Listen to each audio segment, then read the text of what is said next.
Selamat siang Pak Davi Cahyana, selaku dosen dari Enterprise Arsitektur kami. Eh, Pada siang kali ini, izinkan kami mempresentasikan hasil presentasi kami dan hasil laporan kami yang berjudul Rancangan Prinsip Arsitektur TI, Blue by BCA dengan TOGAF ADM. Kami di sini dari kelompok A, dan izinkan saya memperkenalkan diri. Saya di sini dari Art Ivan dengan NIM saya 97010. Next. Saya bilang Evan Ngadelim dengan NIM 000000923004. Saya Friko Chandra dengan NIM 000000965625. Saya juga Alexo Saya Vincent Tri. Wenong dengan NIM 00009230. Saya Vincent Ricci dengan NIM 92226. Saya Robin Seadi dengan NIM 000000939859.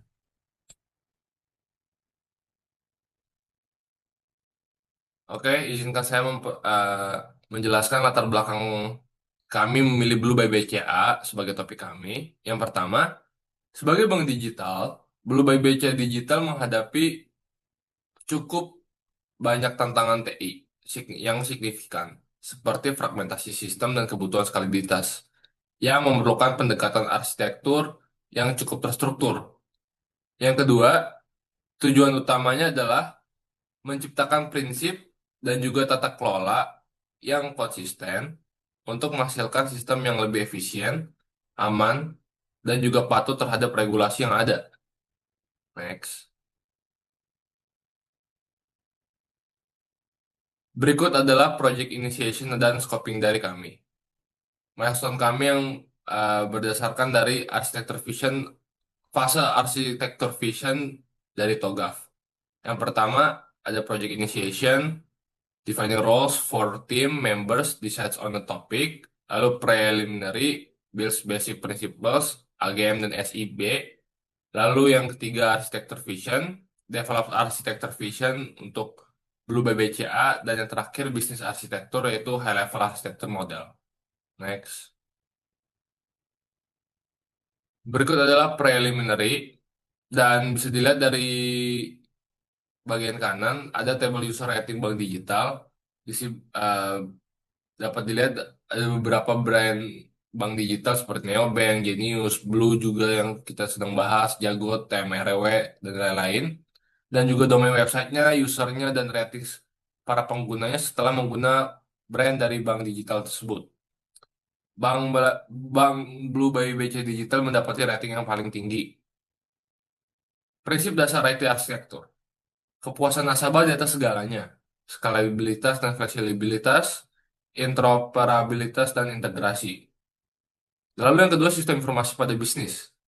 Dalam konteks perusahaan seperti Blue BBCA Digital, SIB memainkan peran yang cukup penting dan cukup utama dalam integrasi antara berbagai sistem yang ada, seperti core banking, sistem pembayaran, dan juga sistem manajemen risiko. Lalu yang terakhir adalah AGM. AGM memainkan peran penting dalam menjaga konsistensi dan kualitas arsitektur TI yang dibangun, serta harus memastikan bahwa standar dan kebijakan yang ditetapkan dijalankan dengan baik. Next. Berikutnya akan saya jelaskan tentang implikasi prinsip SIB dan AGM dalam organisasi. Penerapan prinsip-prinsip arsitektur TI yang konsisten, integrasi SIB yang efektif, dan pengelolaan AGM yang baik akan menciptakan sistem TI yang dapat mendukung kelancaran operasional organisasi.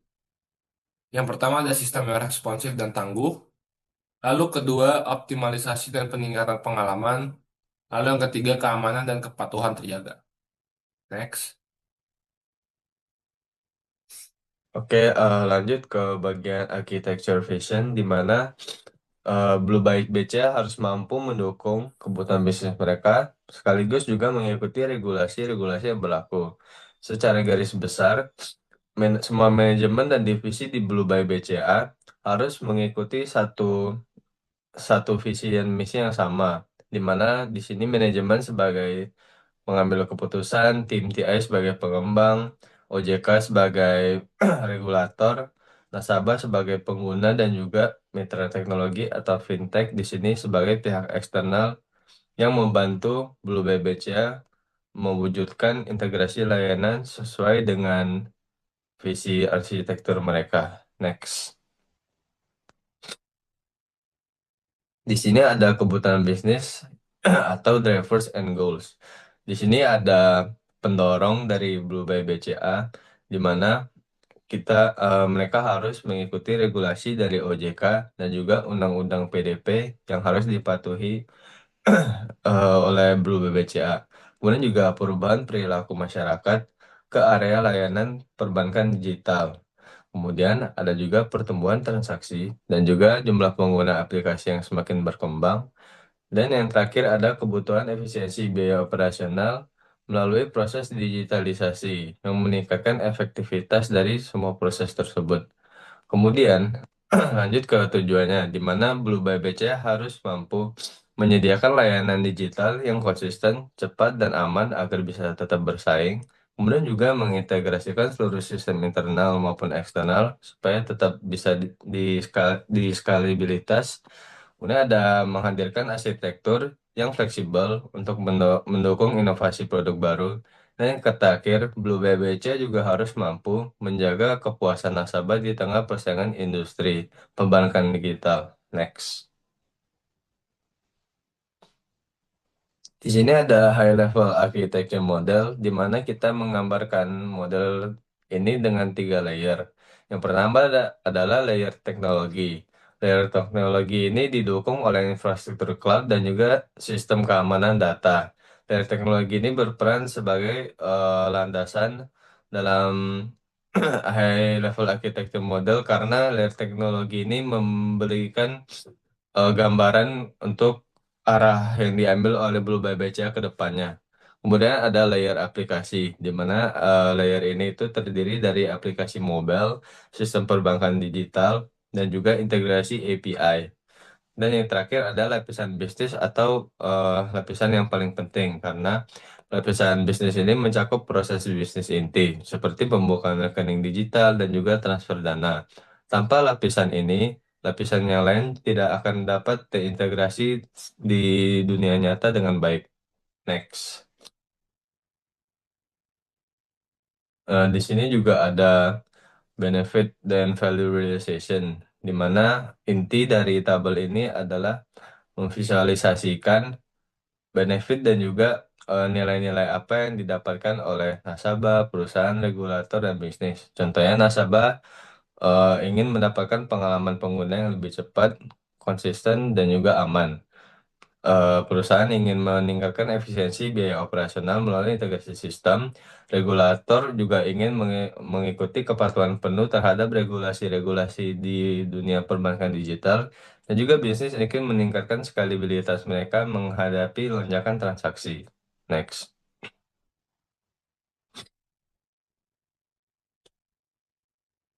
Dan next ada value realization dan juga benefit realization, di mana 4 layer tersebut harus dilaksanakan oleh Blue by BCA dengan baik atau tidak akan mengurangi efektivitas bisnis. Layer yang pertama adalah nasabah, di mana nasabah harus memberikan kita harus memberikan nasabah pengalaman pengguna yang lebih cepat, konsisten, dan juga aman. Kemudian juga perusahaan, di mana kita harus meningkatkan efisiensi biaya operasional melalui integrasi sistem digital. Ketiga ada regulator, di mana Blue BBCA harus mampu menjamin perlindungan data nasabah secara maksimal, serta juga memberikan fleksibilitas. Dan yang terakhir ada fleksibilitas layer bisnis, di mana Blue BBCA harus mampu memberikan fleksibilitas integrasi dan juga eh, kerjasama dengan mitra fintech dan teknologi. Next.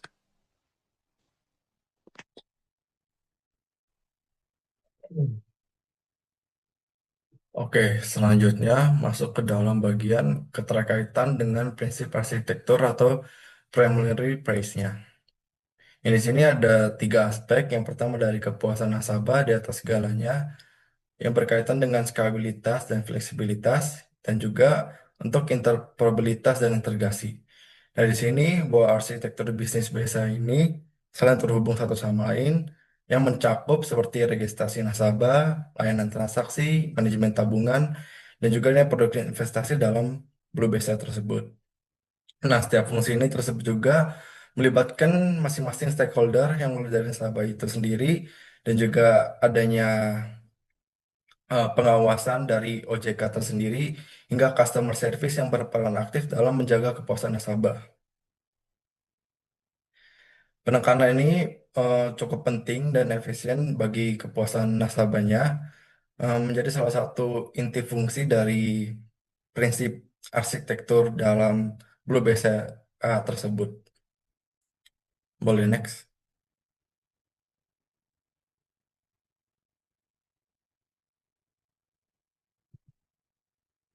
Selanjutnya, value chain diagram Blue BCA digital. Di sini ada tiga aspek, yaitu primary activities, terus support activities, dan juga value. Bahwa di sini target layanan bisnis yang dicapai oleh Blue BCA untuk memastikan setiap layanan memiliki target waktu yang tertentu untuk mencapai efisiensi yang maksimal. Seperti adanya pembukaan rekening yang lebih cepat dengan target yang ditentukan dan juga untuk layanan transaksi di Blue BCA menargetkan transaksi yang dapat dilakukan waktu kurang dari 2 detik dan juga ada saving investment yang menjadi salah satu prioritas di Blue BCA. Boleh di next.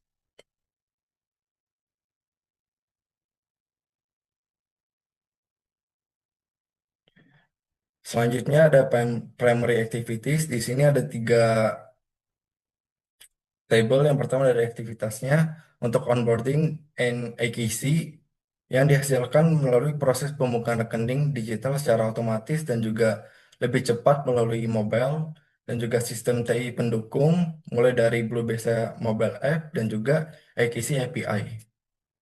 Yang kedua ada transaksi dan pembayaran.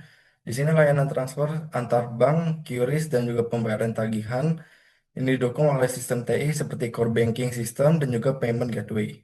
Yang ketiga, tabungan dan investasi digital, ini mana manajemen tabungan, deposito, dan reksadana digital, dan juga didukung oleh sistem TI seperti investment engine dan juga financial API. Untuk aktivitasnya, customer support yang menangani keluhan, bantuan, dan juga chatbot untuk meningkatkan kepuasan pelanggan, dan juga sistem mendukung seperti chatbot dan CRM system. Boleh di next.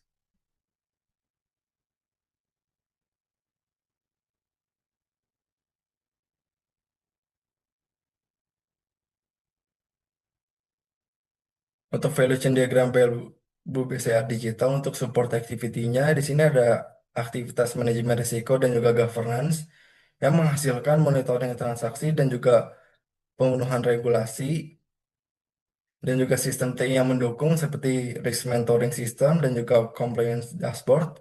Yang kedua, infrastruktur dan juga keamanan yang dihasilkan seperti pengelolaan keamanan data, cloud, dan juga sistem yang didukung oleh sistem TI seperti cloud infrastruktur dan juga cyber security system. Yang ketiga, inovasi dan pengembangan produk. Di sini value yang dihasilkan inovasi produk bank digital baru yang berbasis data analitik dan juga feedback untuk customer. Ini didukung oleh sistem TI berbasis analytic engine dan juga innovation portal.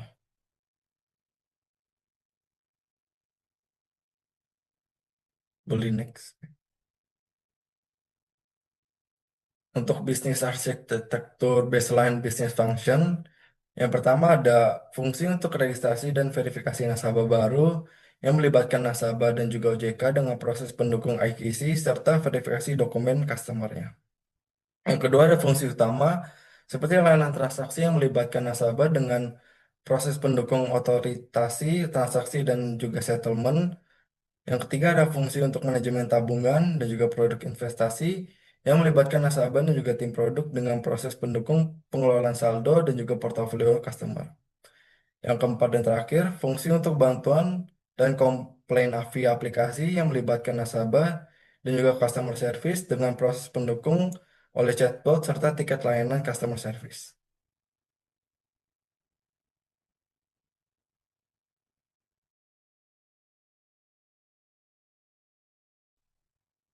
Oke, untuk selanjutnya kita masuk di bagian table business architecture, bagian baseline business service. Jadi untuk eh,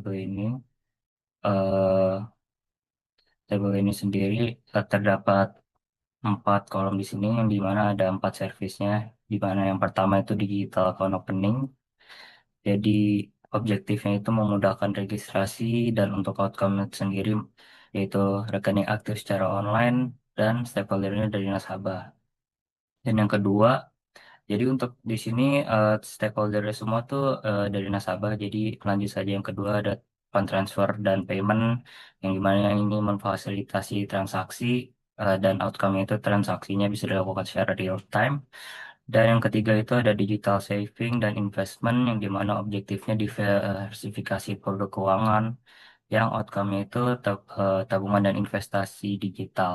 Dan yang terakhir ada customer support via app, yang dimana objektifnya itu dukungan instan dan outcome itu respon cepat dan juga menghasilkan solusi.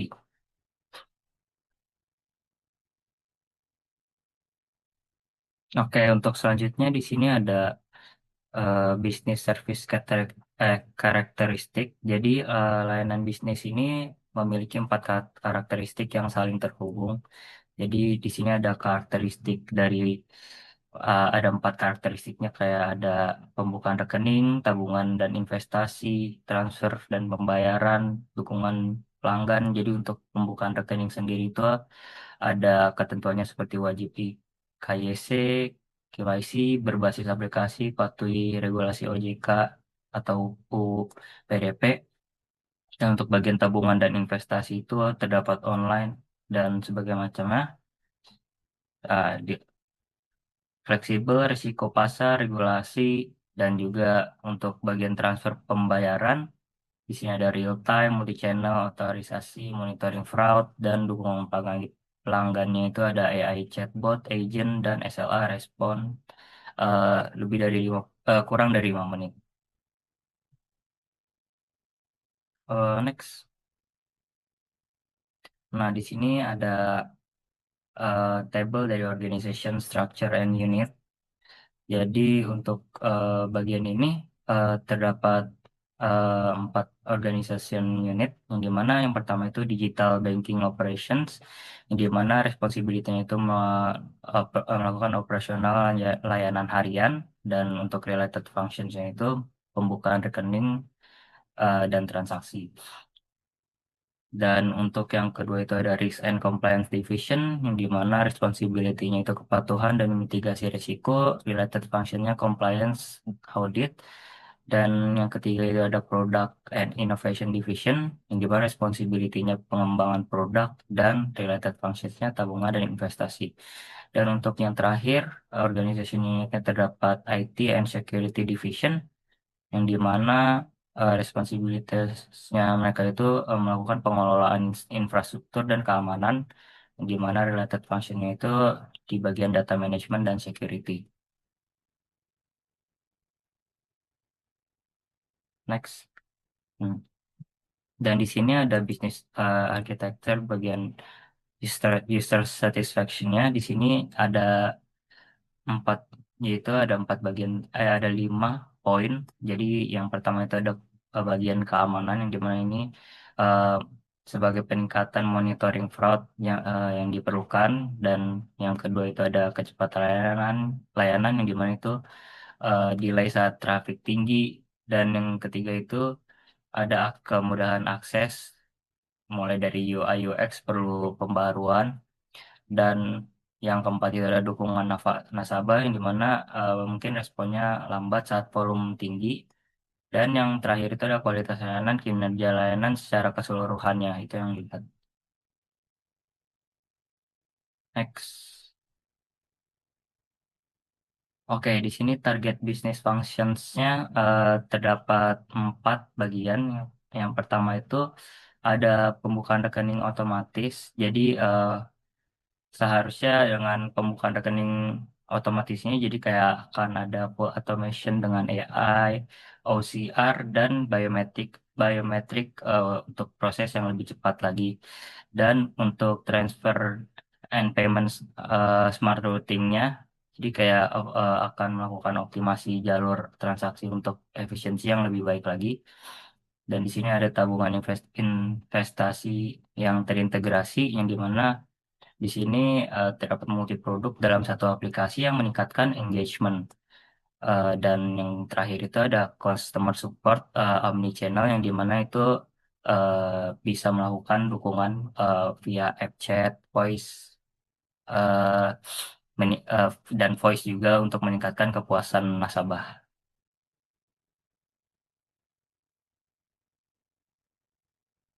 Oke, setelah itu kita masuk ke bagian bisnis arsitektur, target bisnis service. Nah, pada tahap ini fokus kita itu adalah gimana layanan bisnis Blue by BCA bisa dioptimalkan agar lebih efisien dan lebih berorientasi ke nasabah. Jadi di sini ada 4 layanan utama, yaitu account opening, transfer dan payment, saving and investment, dan customer support. Nah, untuk yang akan opening, targetnya adalah registrasi kurang dari 5 menit supaya pengalaman onboarding nasabah menjadi lebih cepat. Setelah itu untuk yang kedua, transfer dan payment, kita menargetkan waktu transaksi maksimal 2 detik. Ini penting untuk menjaga kecepatan dan kepuasan pengguna. Yang ketiga yaitu saving dan investment diarahkan ke layanan personal finance advisor. Jadi bukan karena nabung, tapi juga ada nilai edukasi dan loyalitas. Dan yang terakhir ada customer support, di mana kita mendorong agar SLA-nya di bawah 2 menit supaya tingkat kepuasan nasabahnya tetap tinggi.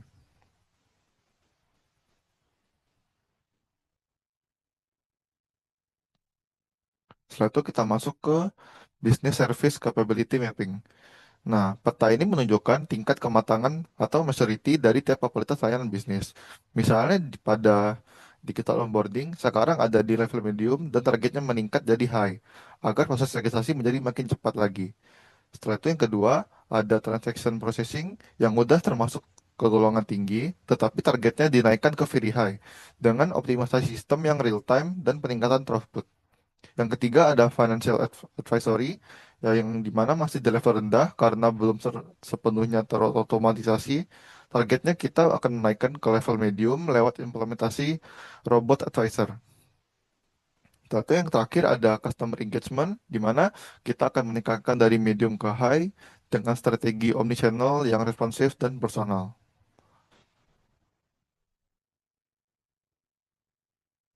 Setelah itu kita masuk ke business service karakteristik. Di slide ini kita akan ngebahas karakteristik unik tiap layanan dan perbaikan yang akan diusulkan. Pertama, itu ada account opening. Di sini yang sudah berbasis AI dan eKYC untuk mempercepat proses onboarding. Yang kedua, ada transfer dan payment yang akan dioptimalkan dengan teknologi blockchain ready dan integrasi API supaya transaksi lebih transparan dan efisien.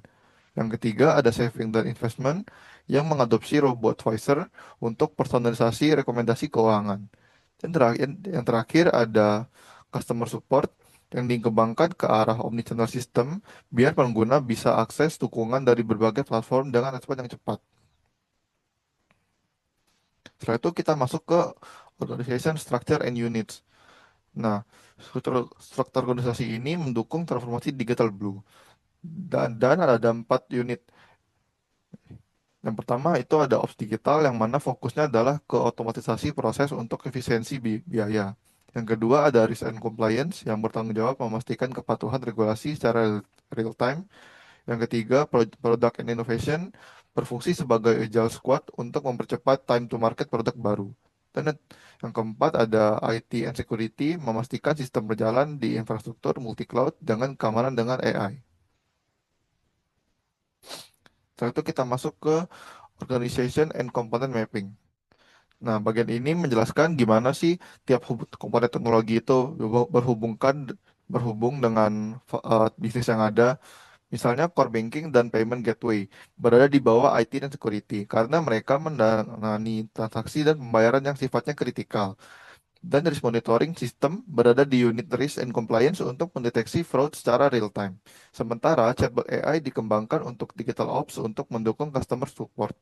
Dan diagram di kanan menunjukkan alur logis antara layanan mulai dari account opening dengan e-KYC sampai ke customer berbasis CRM dan omnichannel. Semua proses ini membentuk ekosistem bisnis digital yang terintegrasi.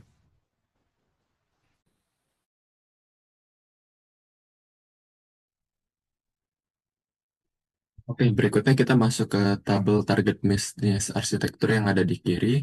Tabel ini nunjukin target arsitektur dari Blue by BCA Digital. Terdapat 4 proses utama yaitu account opening, transfer, investment, dan support. Setiap proses di sini itu didesain agar lebih cepat sama efisien. Misalnya proses pembukaan rekening yang menggunakan OCR, biometrik, dan validasi OJK untuk memastikan registrasinya aman. Kemudian ada transfer yang dilakukan dengan OTP dan real-time settlement untuk memastikan transaksinya bisa berjalan dengan cepat. Terus ada investment